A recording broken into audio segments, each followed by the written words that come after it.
तो अस्सलाम वालेकुम फ्रेंड्स, आज का हमारा टॉपिक है डोब्राइनर्स लॉ ऑफ ट्राइएड। तो डोब्राइनर एक साइंटिस्ट था, केमिस्ट था, केमिस्ट्री का साइंटिस्ट था। उसने 1828-29 तक ये एक लॉ पेश किया था जिसका नाम था J.W. डोब्राइनर। अपने नाम पे उसने ये लॉ बनाया था। अब इस लॉ में ट्राइएड का क्या मतलब है, why we use the word triad. तो व्हाट इज ट्राइएड? ठीक है, तो triad is a group of 3 elements which are arranged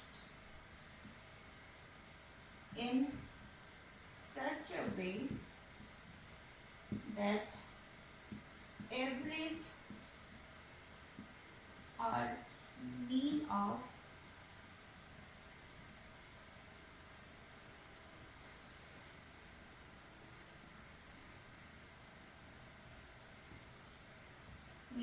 atomic masses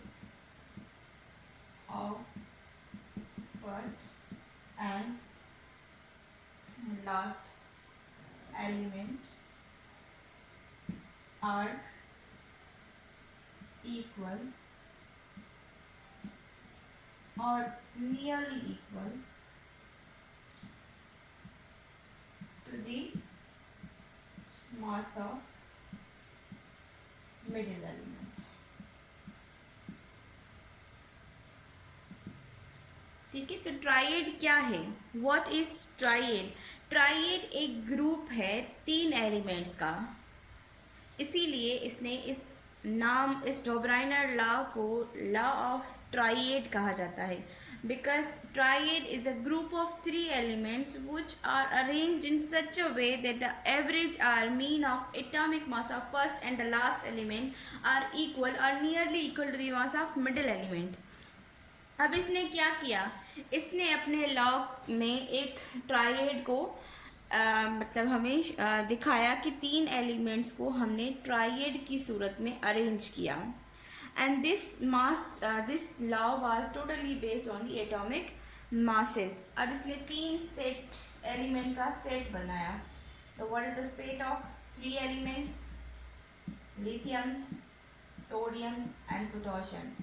7, 23 and 39 ये इन 3 एलिमेंट्स के मासेस हैं। ये पहला सेट था डोब्राइनर का।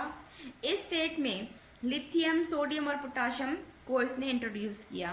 अब इसने क्या कहा है कि फर्स्ट एंड लास्ट की average, first element is lithium, उसकी 7 रखेंगे, प्लस लास्ट एलिमेंट पोटेशियम, उसका 39, एवरेज लगाएंगे और हमारे पास आएगा 46/2, दैट इज इक्वल टू 23।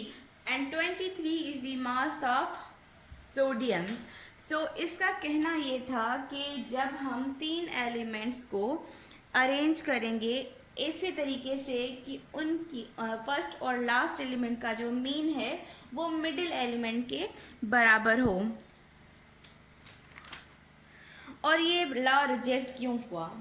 क्योंकि हमारे पास सीरीज ऑफ लॉज है जिसमें हमारे पास 5 लॉज हैं। डोब्राइनर है, न्यूलैंड है, लुथर-मेयर है, मेंडलीफ है और मॉडर्न पीरियाडिक टेबल भी है।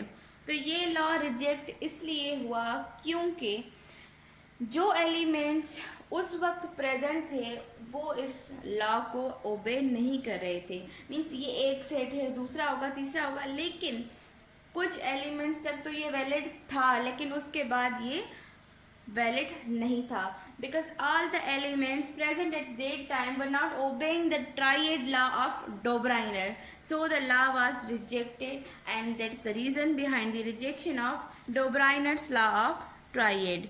That was my today's lecture. Thank you. Allah Hafiz.